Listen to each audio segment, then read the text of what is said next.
when you look at the defensive line, they keep between 8 and 11. Somewhere like that. 11 is usually the very high end when they can't cut anything else.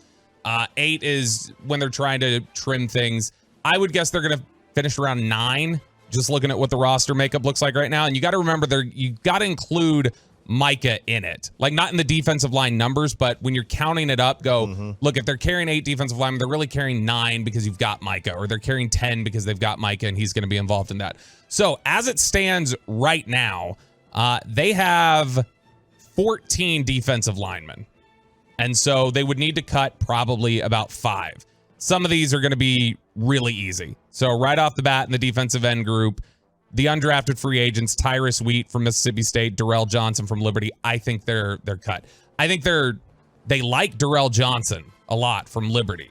I just think that he's going to end up on practice squad. They like, as a hybrid player, the linebacker, edge rusher type of player that Mike is, they like Isaiah Land from Florida A&M. Another guy that's probably going to get released just because they've got a numbers game here. Isaac Alarcon, sorry. But he likes cake. I know he does. And look, they're trying to flip him from offensive line to defensive line. Maybe he's on the practice squad, whatever. But the Cowboys can't have their cake and eat it too. Wow. Thank you. All right. Otherwise, they'd be nauseous. Exactly. So don't do that. That sounds like you can't start your car every time you laugh. Go to the doctor today again. And they're going to look at me like, there's nothing we can do for you. That's what they're going to tell me. That's what they're going to tell me. The same thing they told me last week. Well, we can't do anything for a cough. I thought they gave you a steroid. And it obviously worked. Maybe they gave me the next day or two. You told me the next day, you're like, oh, this is... I felt great. 180. I felt great. 180 improvement. I figured that the snot, the whatever's in my lungs, it's not even my lungs. Your lungs are clear. So it's got to be like in my throat, my chest. I don't know what it is. It's probably because Sarah's burning up your lungs, making you walk 80 yards per trip moving out of the apartment. There, take that amoxicillin. You've had this the whole time? What is that? I mean, it's only like a half a run of amoxicillin, though. It's antibiotics. Okay. Let's see the date on this. It was last month. It was from last month. All right, so that leaves 4 defensive ends that after you've cut Darrell Johnson, Tyrus Wheat, Isaac Alarcon, that leaves Dorrance Armstrong, Dante Fowler, DeMarcus Lawrence, Sam Williams. Sounds about right? That sounds like the defensive end group. You look at I was just looking at Chopper to see how he's going to get out of taking this pill. He's going to ultimately reject it. I don't think he should take it. I was more I'm not taking throwing it to him for the Mox. aesthetic. Although this is a Mox. Nobody calls it that. It's a good milligram. I'll probably just go get my own. Hopefully. Yeah. I don't know. Hopefully, so we don't have to hear your, 93 Accord struggling to start. Okay, so on the interior of the defensive line, they've got... Give me those names one more time. On the defensive end group, if you're going to carry 9 players total, roughly, you're probably at end carrying Dorrance Armstrong, Dante Fowler, DeMarcus Lawrence, Sam Williams. I don't think we believe any of those are cut guys. They're all in. So they're all in. Where it gets a little trickier is you have, between defensive tackles and guys who play end and tackle, or hybrids, you have 7 players left, and you're going to need to make 2 cuts. And they're not totally easy, I don't think. So here are the defensive tackles you have on the roster. Tell me if anybody stands out as, yep, that guy's cut for sure. Quinton Bohanna, Neville Gallimore, Jonathan Hankins, Osa Odigizua, Mazi Smith. Well, Osa, Hankins, and Mazi are safe. Right. So if I have to cut 2 of those... And then you've got the hybrids. Okay. Junior Fehoko, who they took in the 4th round. Dan Quinn is very excited about. He's going to play end tackle. Yeah. And then Chauncey Golston, who they think very highly of, 3rd round pick from a couple of years ago. I don't think either one of those guys are gone. Okay, so then Bohanna and Gallimore. And at that point, you're either looking at you need to carry more than 9, or you're going to have to cut 2 guys that you've invested in the last couple of years. Gallimore specifically might be an easy cut. So last year, it depends on how he looks. He came into the offseason program looking in shape. Last year, he came into camp 20 pounds overweight, and they were not happy with him.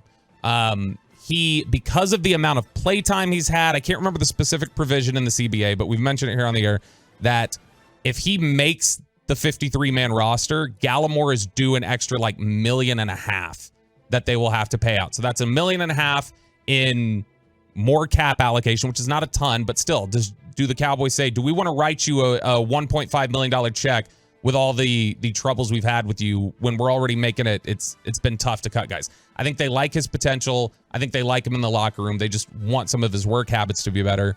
And Bohanna's a 6th-round pick from a couple years ago, but it was somebody who they really wanted to kind of take the mantle and fill up that space. It's somebody that I think they had graded higher than the 6th round when they took him. It's just these have been two very disappointing defensive tackles. It's part of the reason why you felt like you had to draft Mazi Smith is because of that. And what have they, their investment level in D tackle has been what? I mean, when you look at it, mediocre. Like they went and tried to get Dantari Poe, the old offseason of Dantari Poe and Gerald McCoy. Mm-hmm. And then what other draft capital / signings? So I think they have in recent years tried to. Let's go down these guys. Okay, so you've got Oso Digizua, who they picked in the 3rd round. 3rd. You've got Neville Gallimore, who was picked in the 3rd round. 3rd. Tristan Hill, who was picked in the 2nd. Yes. And somebody that they picked over the safeties. Bohanna was a 6th. I don't know that we would necessarily count that as a big investment. No. Obviously, Mazi Smith. Yes. Junior Fehoko is somebody that they want to play inside and outside. So basically what they've done is they traded for Hankins and they've invested a couple 3rds. So when we have an feeling about the D tackles, there's a reason why. They have not placed a high emphasis on it. When they trade for Hankins and we all go crazy, it's because they haven't shown a love for D tackle or an importance on it. And when they go and draft Mazi Smith in round 1, we all, flip out because this is something they don't do. So they've tried to go, in my opinion, on the cheap like this, not necessarily as cheap as safety, but they've tried to go on the cheap with defensive tackle, and you get what you can pay for, right? When you consider Golston is a guy who plays tackle as well, and in fact, they tried to get to play primarily tackle last year. That means that in the last 5 drafts, they've invested 5 top 85 picks in defensive tackle. I mean, that's a significant investment. That's a lot. It is. And so, and I mean, that's not even including Junior Fehoko, who is their top of their first 4th round pick this year, who's going to kind of do the same thing. So for a position that there's only 2 of them, and a lot of times you're rotating those guys out, and maybe there's only one of them on there because you kick an end inside to rush from tackle, that feels like a lot of investment. That's been a spot where they've been a little disappointed. I think people feel that if they don't draft it in the 1st round, they're not really invested in it. First 2 rounds. But really the 3rd, even a 3rd round pick, that's a high investment. Top 100 pick, I think, needs to be a starter. So if you're a 3rd round, I get 4th rounder. Even still, I think ideally you would want a 4th rounder to be one of those guys. But I at least can understand it a little bit if you end out not getting starter production or they're just rotational. I think a 3rd rounder needs to be a starter. The fact that you drafted 2, and Odigizua, I think, has been a good player. And I think that they believe this is going to be a good year for him. When you look at the free agent market, if they wanted to go get a camp body, which they've done some of that in recent years, they'll get to camp, they'll look at the position, and they'll go sign somebody. So they did that with Malik Hooker at safety a couple years ago. So we're doing our roster inventory, looking at the defensive line here today. And so when you look at free agents available, if they wanted to go out there, here are some of the names. Tell me if these sound familiar to you guys. Shelby Harris, Michael Brockers. How old is he? Michael Brockers is 32. Michael Brockers, I think, would like to be here. Michael Brockers, I know his plan eventually one day is he wants to open businesses in Frisco. So he wants to be in this area. I know that. Chris Wormley, Ndamukong Suh, Linval Joseph, Justin Ellis, Carl Davis. I mean, it's not a lot. I feel good about D tackle now because of Mazi. I feel good about the position. You're cutting 2 guys here in right now, Gallimore and Bohanna, but Hankins and Mazi in the middle, I feel good about that. So if this is the defensive line grouping, they carry 9 guys, 10 if you include Micah Parsons. The defensive line grouping would be Dorrance Armstrong, Dante Fowler, DeMarcus Lawrence, Sam Williams, Jonathan Hankins, Oso Digizua, Mazi Smith, Junior Fehoko, and Chauncey Golston. We feel good? I like that.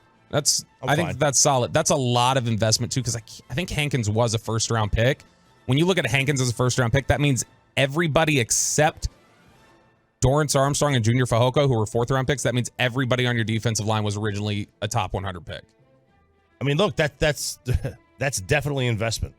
There's no way you could say they didn't invest in it. Now, even if they didn't draft those guys themselves, there's no way you could say they didn't invest in it.